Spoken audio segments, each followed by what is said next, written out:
Hello my dear students, आज मैं आपको chemical bonding and molecular structure का इंट्रोडक्शन के बाद ये सबसे पहला लेक्चर पढ़ा रहा हूं, जिसमें हम पढ़ेंगे types of bond. Bond basically जैसे मैंने आपको बताया था कि भाई बॉन्ड होते क्या है। बॉन्ड बेसिकली आपके अट्रैक्शन होते हैं। क्या होते हैं? अट्रैक्शन। दो एलिमेंट्स के बीच में, दो एलिमेंट, दो एटम, दो मॉलिक्यूल्स के बीच में, दो कंपाउंड्स के बीच में अगर फोर्स ऑफ अट्रैक्शन है तो उसी को हम बोलते हैं क्या? बॉन्ड। क्या बोलते हैं बेटा? उसी को हम बोलते हैं बॉन्ड। यहां पे हम बॉन्ड पढ़ेंगे चार तरीके के। एक पढ़ेंगे कोवलेंट बॉन्ड, दूसरा पढ़ेंगे आयनिक बॉन्ड, तीसरा पढ़ेंगे मेटालिक बॉन्ड एंड चौथा पढ़ेंगे डेटिव या फिर कोऑर्डिनेट बॉन्ड। पूरा लेक्चर अच्छे से कराऊंगा बेटा। चैनल को आप सब्सक्राइब कर लीजिए, लाइक करिएगा, कमेंट करिएगा, कोई भी डाउट होता है तो और शेयर करिएगा अपने फ्रेंड्स के साथ। क्लियर बेटा? तो चलिए आगे बढ़ते हैं। देखिए, जैसे आपको बताया covalent bond, ionic, metallic and dative. Dative को दूसरा नाम है कोऑर्डिनेट बॉन्ड भी। अलग अलग तरीके से बनेंगे, ध्यान से देखिएगा। बहुत सिंपल शॉर्ट कॉन्सेप्ट में आपको समझा दूंगा। बिल्कुल कॉन्सेप्ट आपके बहुत इंपॉर्टेंट है। कॉन्सेप्ट आप बिल्ड करते चलिए, इंपॉर्टेंट रहेगा आपके नीट और जेई के लिए और फर्दर स्टडीज के लिए भी। क्लियर बेटा? चलिए, सबसे पहला है आपका नाम है इसका कोवलेंट बॉन्ड। कोवलेंट बॉन्ड आपने 10th में ही पढ़ लिया होगा बेटा। जब दो नॉन मेटल, अगर ये सपोज एक नॉन मेटल है और ये एक नॉन मेटल है, ये इसके इलेक्ट्रॉन शेयर करेगा, ये इसके इलेक्ट्रॉन शेयर करेगा, तो इन दोनों में जो बॉन्ड बन जाएगा उसे बोलेंगे हम कोवलेंट बॉन्ड। मतलब sharing of electrons between two non metals called आपका covalent bond. Sharing of electrons between two non metals are called covalent bond. Just like जैसे हम बात करते हैं भाई कि मेरे पास हाइड्रोजन है। क्या है बेटा जी? Hydrogen gas. हाइड्रोजन नहीं, हाइड्रोजन गैस। क्या होता है भाई? H2। हाइड्रोजन के आउटर मोस्ट शेल में एक ही इलेक्ट्रॉन होता है, ठीक है? तो H और ये एक H बना दिया। इसका आउटर मोस्ट शेल में ये, इसका ये, तो इसने इसका शेयर किया, इसने इसका शेयर किया और ये बन गया आपका हाइड्रोजन गैस। क्लियर बेटा? Hydrogen gas. क्लियर? हाइड्रोजन के आउटर मोस्ट शेल में एक ही इलेक्ट्रॉन था ना बेटा, एक ही इलेक्ट्रॉन था। इसने एक था, अब ये एक इलेक्ट्रॉन ले लेगा तो कैसा बन जाएगा? हीलियम की कॉन्फ़िगरेशन पे आ जाएगा, जो कि दो इलेक्ट्रॉन पहले ऑर्बिट में डुप्लेट जब फॉलो करता है वो। क्लियर? पहले ऑर्बिट में अगर दो इलेक्ट्रॉन्स आते हैं तो उसे डुप्लेट कहते हैं। सेकंड ऑर्बिट में आप सबको पता है कि भाई 8 इलेक्ट्रॉन्स आते हैं तो उसको बोलते हैं ऑक्टेट। क्या बोलते हैं बेटा? ऑक्टेट। क्या बोलते हैं? ऑक्टेट। क्लियर? कमेंट, लाइक और शेयर जरूर करें बेटा। क्लियर? ओके बेटा। देखिए, अब है आपका ऑक्सीजन। क्या है बेटा? ऑक्सीजन। सपोज O2 है हमारे पास, O 2,6 की कॉन्फ़िगरेशन है। इसकी वैलेंसी कितनी हो गई भाई? 2 हो गई, क्योंकि ये अगर दो इलेक्ट्रॉन्स को गेन कर लेगा तो ये नियोन की इलेक्ट्रॉनिक कॉन्फ़िगरेशन पे आ जाता है। क्लियर? मतलब O कितने बॉन्ड बनाएगा? 2। वो दो सामने वाले एटम से शेयर करे। क्या करेगा? शेयर करेगा। तो ये O2 है तो 1 O 2 O। क्लियर? इसके आउटर मोस्ट शेल में कितने इलेक्ट्रॉन है बेटा? 6 इलेक्ट्रॉन से दिख रहे हैं आपको, 6। इसके पास 6 है, लेकिन ये बॉन्ड कितने बनाएगा? 2 ही बनाएगा। तो बच्चे कितने इसके? 4। 4 के 2 लोन पेयर हो जाएंगे। लोन पेयर क्या होते हैं बेटा? ऐसे इलेक्ट्रॉन्स जो बॉन्डिंग में पार्टिसिपेट नहीं करते। जैसे यहां पे ऑक्सीजन के आउटर मोस्ट शेल में कितने इलेक्ट्रॉन है? 6, लेकिन बॉन्ड कितने बनाएंगे भाई? 2। मतलब 6 में से 2 ही इलेक्ट्रॉन बॉन्ड बनाएंगे। बच्चे कितने? 4। 4 के आधे कर दीजिए, वो पेयर में कन्वर्ट हो गए। पेयर इज यहां पे लोन पेयर। क्लियर बेटा? ओके। तो अब इसके 6 यूज हो गए। सेम हियर, बिल्कुल डिट्टो इसके भी कर दो। पहला, दूसरा और 2 लोन पेयर। क्लियर? तो इसने इसका शेयर किया, इसने इसका शेयर किया। क्लियर? तो ऑक्सीजन ऑक्सीजन के बीच में जो बॉन्ड बना इसे बोलते हैं हम कोवलेंट बॉन्ड। क्या बोलते हैं? Covalent bond. तो sharing of electrons between two non metals called covalent bond. एक और देखते हैं प्यारा सा। ये सपोज है H और ये Cl। H के आउटर मोस्ट शेल में 1 होता है, Cl के आउटर मोस्ट शेल में 7 होते हैं, लेकिन वो 1 इलेक्ट्रॉन लेगा तो वो आपका आर्गन की इलेक्ट्रॉनिक कॉन्फ़िगरेशन पे आ जाता है। मतलब एक स्टेबल कॉन्फ़िगरेशन को वो फुलफिल कर लेगा। तो इसके पास आउटर मोस्ट शेल में 7 है, जैसे इसकी कॉन्फ़िगरेशन 2,8,7 की, लेकिन ये बॉन्ड एक ही बनाएगा। तो लो एक ही, तो बच्चे कितने इसके? 6। 7 में से एक ही बॉन्ड बना रहा है। बच्चे कितने? 6। 6 का आधा कर दीजिए, वो लोन पेयर हो गए। 3 लोन पेयर बेटा, 3। अच्छा, लोन पेयर को मैं खरगोश के कान की तरह बनाता हूं तो इसको बोलते हैं रैबिटियस भी बोलते हैं। ठीक है? या आपने 10th क्लास में एक वर्ड, पता नहीं कौन सी बुक थी जो हमने पढ़ी थी, लखवीर सिंह थी शायद, ठीक है? तो उसके अंदर हमने इसको, इस वर्ड को देखा था। तो ये भी नॉन मेटल, ये भी non metal, this is called covalent bond. Clear? तो ये है आपका कोवेलेंट बॉन्ड। अब बढ़ते हैं आयनिक बॉन्ड की ओर। देखिए बेटा, आयनिक बॉन्ड क्या होते हैं? आयनिक बॉन्ड बेसिकली आयनिक बॉन्ड क्या होते हैं? आयनिक बॉन्ड होते हैं बेसिकली एक मेटल और एक नॉन मेटल के बीच में बॉन्ड, एक मेटल और एक नॉन मेटल। जैसे NaCl, घर में खाए जाने वाला नमक, Na और Cl, ठीक है, उसके बीच में जो बॉन्ड होता है वो होता है आयनिक बॉन्ड। क्लियर? और इसकी डेफिनेशन क्या होती है? जब मेटल अपने आउटर मोस्ट शेल के सारे इलेक्ट्रॉन ट्रांसफर कर देता है किसको? नॉन मेटल को। मेटल जब आउटर मोस्ट शेल के, जैसे सोडियम है, सोडियम के आउटर मोस्ट शेल में एक इलेक्ट्रॉन, तो कितने ट्रांसफर करेगा बेटा? एक इलेक्ट्रॉन। किसको? क्लोरीन को। तो इसे बोलते हैं हम ionic bond. Complete transfer of valence electron, complete transfer of electron या फिर complete transfer of valence electron from metal to non metal called आपका आयोनिक बॉन्ड। क्या बोलते हैं? Ionic bond. क्या बोलते हैं बेटा? आयनिक। देखिए, complete transfer of electron from metal to non metal called ionic bond. Just like sodium chloride. क्या है बेटा? Sodium chloride, sodium chloride. Magnesium chloride, magnesium chloride. यह है Na, यह है Cl। इसका आउटर मोस्ट शेल में एक इलेक्ट्रॉन और Cl के आउटर मोस्ट शेल में तो 7 होते हैं, लेकिन ये बॉन्ड एक ही बनाता है बेटा। तो लीजिए, बचे कितने? 3, 3 के आधे कर दीजिए लोन पेयर। ये जो बॉन्ड है बेटा ये है NaCl और ये है आयनिक बॉन्ड। मतलब यहां पे अगर आप ट्रांसफर करेंगे इलेक्ट्रॉन तो यहां दिखाना पड़ेगा, तो यहां पे आ जाएगा नेगेटिव, इधर आ जाएगा पॉजिटिव। ठीक है? और किस साइड इलेक्ट्रॉन ट्रांसफर होते हैं? नॉन मेटल हमेशा क्या करते हैं? इलेक्ट्रॉन को गेन करते हैं, मेटल हमेशा इलेक्ट्रॉन को लूज करते हैं। क्लियर? तो ऑब्वियस एंड Cl जो है यहाँ नॉन मेटल है, इलेक्ट्रॉन गेन करेगा और वो अपने पर नेगेटिव चार्ज एक्वायर कर लेगा। यहां पे देखिए बेटा MgCl2, MgCl2 ये Mg हो गया, ये Cl, ये Cl। आउटर मोस्ट शेल में 2 इलेक्ट्रॉन, इसके एक यहां बॉन्ड बनाएगा, यहां 3 लोन पेयर, दोनों क्लोरीन पे 3-3 लोन पेयर, दोनों क्लोरीन पे 3-3 लोन पेयर। ठीक है? ओके बेटा, ठीक है। लेकिन इन दोनों इलेक्ट्रॉन, जैसे ये Mg और इस Cl के बीच में बॉन्ड है, 2 इलेक्ट्रॉन है, किसकी इलेक्ट्रोनेगेटिविटी ज्यादा भाई? ये। तो ये इसके इलेक्ट्रॉन को खींच लेगा, ये यहां खींच लेगा। क्लियर? तो Mg पे आ जाएगा 2 पॉजिटिव, इस पे आएगा 1 नेगेटिव, इस पे आएगा 1 नेगेटिव। क्लियर? तो ये जो बॉन्ड होगा आपका कौन सा होगा? Ionic bond.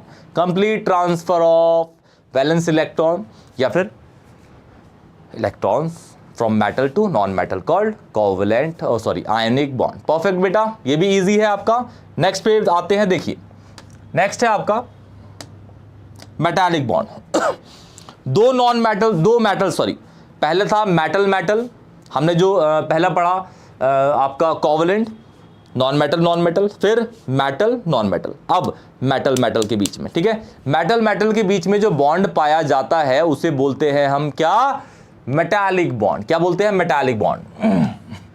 Metallic bond. ठीक है? देखिए, when bond exists between 2 or more metal which has approximately similar or same or similar size, atomic है ना size, called metallic bond। ठीक है? मेटल और मेटल के बीच में। देखो, आपको बहुत प्यारा सा एग्जांपल समझाता हूं। आप सबके घर में स्टील का कहीं ना कहीं तो यूज होता ही है, स्टील। लेकिन स्टील कोई ना आपका एलिमेंट नहीं है बेटा। ठीक है? आप प्रेडिक्ट टेबल में चेक करेंगे ना तो स्टील आपको कहीं मिलेगा नहीं। स्टील आपका एक अलॉय है। अलॉय आपका मेटल और मेटल से मिलके बनने वाली चीज होती है।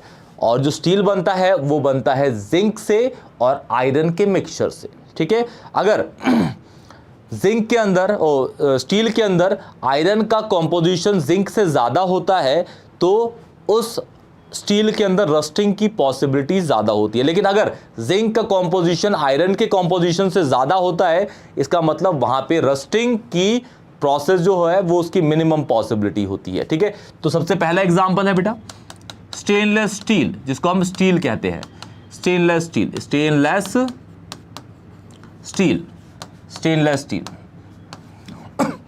ठीक है? Stainless steel. अब देखिए, ये आपका Fe प्लस जिंक से मिलके बना होता है। जैसे कहें हम, सपोज मैं कहता हूं कि ये मेरा Fe है और ये मेरा जिंक है। ठीक है?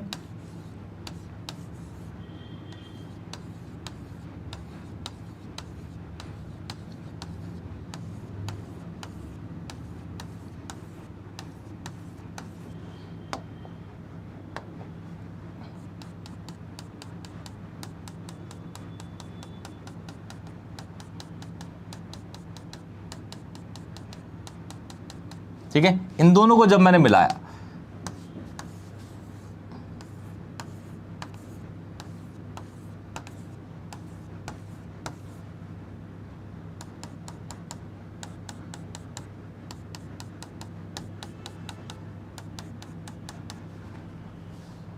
तो ये जो खाली वाला है ये किसका है, ये Fe का है, और ये वाला किसका था, जिंक का। ये वाला किसका, जिंक का। ये जिंक का है और ये Fe का है। क्लियर। इन दोनों के बीच में जो बॉन्ड आया उसे बोल रहे हैं हम क्या, मेटालिक बॉन्ड। क्या बोल रहे हैं बेटा, मेटालिक बॉन्ड। ये बेसिकली स्टील है, ये SS है। SS क्या होता है, stainless steel, stainless steel. Clear. दूसरा एक और बहुत प्यारा सा एग्जाम्पल है इसका, ठीक है, जो हमारे घर में यूज होते ही हैं। ठीक है, जैसे हम बात करते हैं कि हमारे पास सपोज 24 कैरेट गोल्ड है, 24 कैरेट गोल्ड, वो बिल्कुल सॉफ्ट होता है बेटा, साबुन जैसा होता है आपका 24 कैरेट गोल्ड। क्लियर, बहुत ज़्यादा सॉफ्ट होता है। लेकिन जब उसको हम हार्ड बनाते हैं तो कैसे बनाते हैं, उसके अंदर इम्प्योरिटीज ऐड करते हैं। जैसे 24 कैरेट गोल्ड तो हम पहनते ही नहीं है, ना रिंग पहनते हैं, ना ब्रेसलेट, ना नेकलेस, ना कुछ भी नहीं पहनते।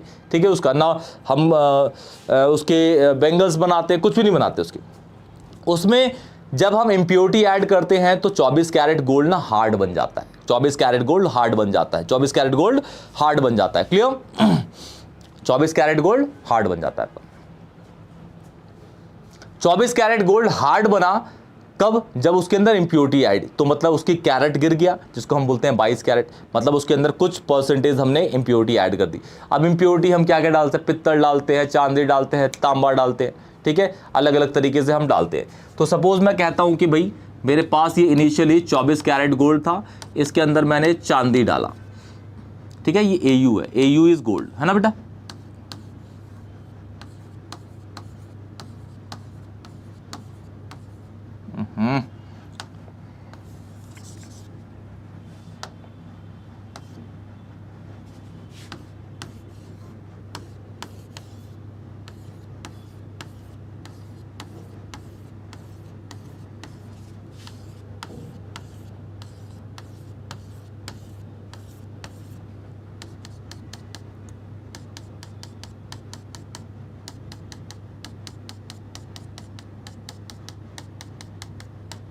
इन दोनों को मिला दिया, प्लस कर दिया। ठीक है, तो मेरा बन जाएगा, सपोज कहता हूँ 22 कैरेट गोल्ड बन गया, 22 कैरेट गोल्ड बन गया। ये 22 कैरेट है, 22 कैरेट है। ठीक है, क्योंकि इसके अंदर इम्प्योरिटी ऐड कर दी। तो आपको ऐसा दिखेगा बेटा, कुछ कुछ मॉलिक्यूल ऑल्टरनेट पोजीशन पे आ जाएंगे। ठीक है, एक के बाद एक। मतलब ये ले लेते हैं, चलो ये हो गया आपका AU का, और ये ले लेते हैं चांदी का। किसका बेटा, चांदी का। ये तो ये है आपका एक तरह का अलॉय, जिसको हम बोलते हैं मेटालिक बॉन्ड। क्लियर, क्लियर बेटा, आपको समझ आ गया मेटालिक बॉन्ड कब होता है। ये कंडीशन को याद रखिएगा, एटॉमिक रेडियस लगभग सेम या सेम होता है। क्लियर। तो अब बढ़ते हैं हम नेक्स्ट वाले डेटिव या फिर कोऑर्डिनेट बॉन्ड की ओर। देखिए बेटा,